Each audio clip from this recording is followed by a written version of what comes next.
Kenapa saya bisa memastikan itu palsu? Fotonya sangat kontras seperti ini. Teman-teman semua, foto ini, ijazah ini kan seolah-olah yang dikatakan dicetak tahun 1985. Saya tantang sekarang teman-teman semua. Coba kita cari foto kita di rumah yang usianya sudah 40 tahun. Bentuknya kayak apa? Tidak akan ada yang kontras kayak gini. Bismillahirrahmanirrahim. Assalamualaikum warahmatullahi wabarakatuh. Salam sejahtera untuk kita semuanya. Om Swastiastu, Namo Buddhaya. Baik, rekan-rekan sekalian, saya insya Allah tidak akan terlalu banyak mengulangi apa yang tadi sudah disampaikan oleh Pak Ustadz Qosiduddin, ya, selaku ketua tim non litigasi. Bersama juga saya, karena Pak Petrus lagi ada di luar kota kayaknya. Jadi saya sudah sampaikan kemarin ketika ketemu pada saat rapat, saya besok izin untuk paparkan apa yang akan saya ceritakan. Jadi gelar perkara yang kemarin, gelar perkara khusus yang 3 hari yang lalu dilakukan pada hari Senin tanggal 15 Desember 2025, pada intinya tetap kita melakukan atau mengucapkan apresiasi atau terima kasih, karena itu terjadi karena surat permohonan dari kita, salah satunya dari tim advokasi anti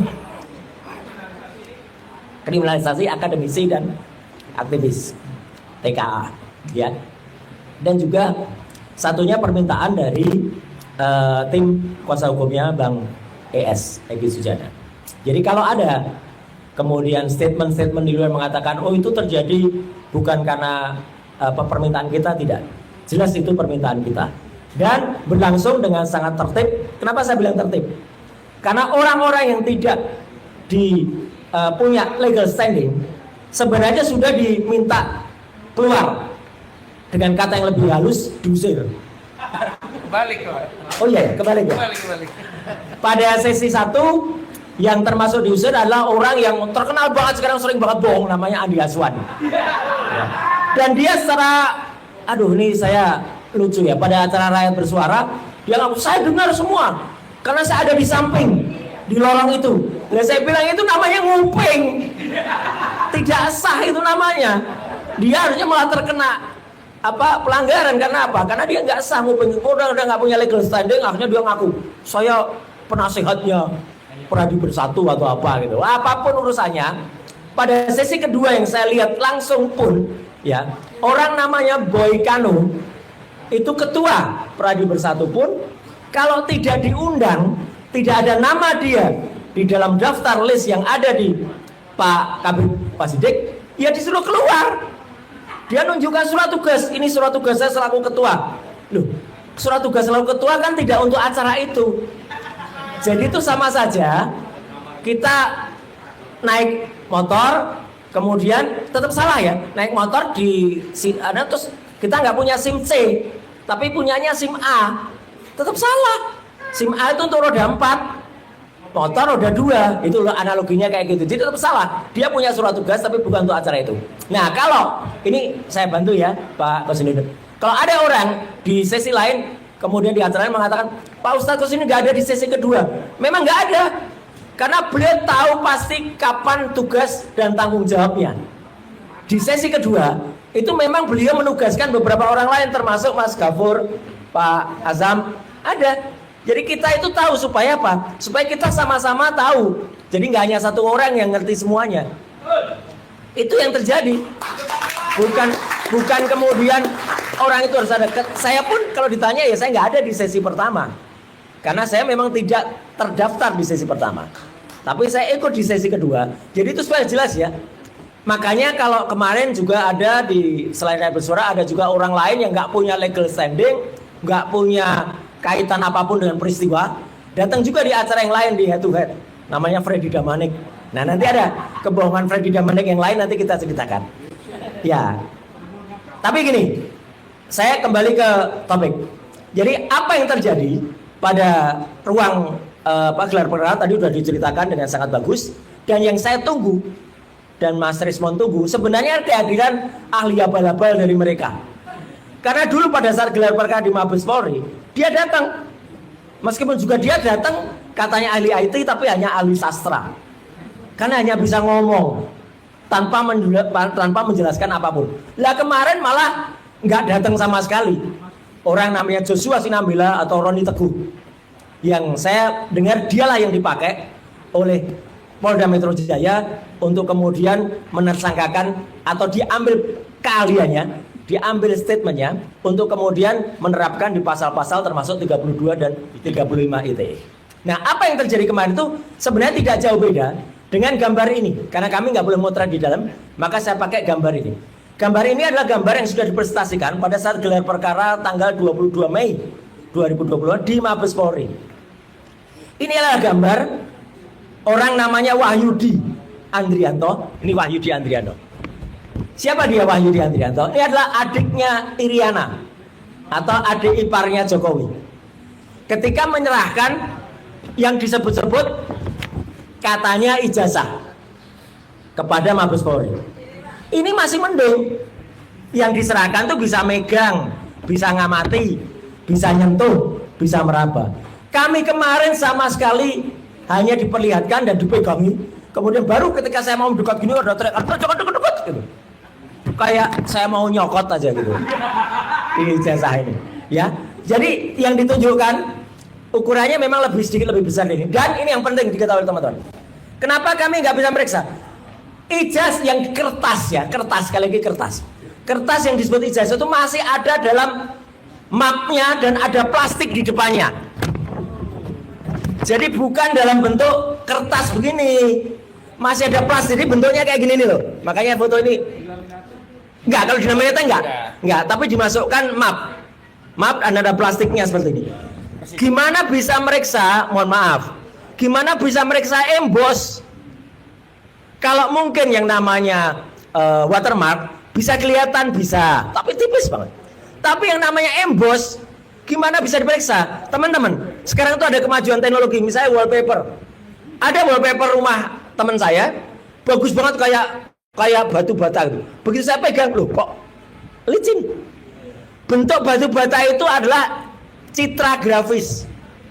Artinya belum tentu emboss ini punya relief, punya tekstur. Nimbul.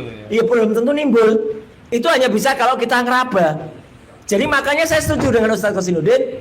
Kami kemarin tuh tidak bisa memeriksa. Nanti Prof. Tono Saksono akan menjelaskan bagaimana cara memeriksa yang benar. Ya.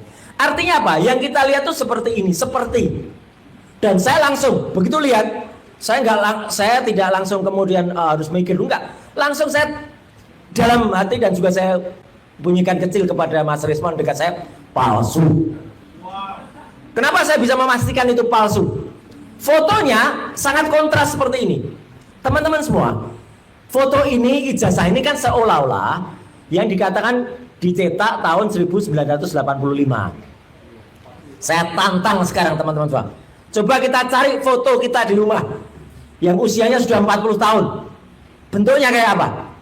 Tidak akan ada yang kontras kayak gini. Nah ini saya ingin tunjukkan kalau saya suami yang sayang ke istri ya. Apa ciri khas suami sayang ke istri? Di dalam dompetnya ada foto istri. Nah, ini aja sudah kabur. Maaf, kecil banget ya. Ini aja udah kabur, padahal ini tahun 90-an foto ini. Ini juga, ini tahun 90-an aja fotonya sudah kayak gini. Jadi artinya, kenapa ini terjadi? Bapak dan Ibu semuanya, teman-teman media, saya terpaksa harus ngaku. Saya selain hobi komputer, awalnya saya itu tukang potret. Bukan hanya tukang potret, tukang cetak foto. Jadi dulu di rumah saya yang lama, di Pakualaman, saya memiliki laboratorium fotografi, laboratorium cuci cetak. Jadi bukan hanya soal nyetak, tapi Prof. Tono nanti mungkin juga bisa sangat mengerti yang saya ceritakan. Dulu kalau kita abstrak foto, ya bukunya abstrak foto itu klise itu ditaruh di atas enlarger. Dari enlarger, kertas fotonya nggak bisa langsung dibuka, buka langsung gosong dia. Ada kamar namanya dark room, kamar gelap, disinari dengan lampu merah. Kenapa merah? Karena intensitasnya dia nggak akan rusak kertas itu. Ini detail saya ceritakan. Kemudian kertas foto setelah disinari dia dimasukkan developer, pengembang. Setelah itu pakai kayak sendok tapi sendoknya kayu, dia diputar-putar supaya dia ngefix, namanya fixer. Setelah itu digantung, pelan-pelan baru keluar citra gambarnya. Itu murni Violi Chemis, sangat kimiawi. Usianya tidak lama, biasanya di atas 10-20 tahun. Setelah itu memudar. Buktinya ada pada ijazahnya Mas Resmond. Resmond itu ijazahnya baru 23 tahun yang lalu, itu pun fotonya sudah hilang. Sudah jadi Rasman. Enggak, jadi Resmond ya gitu.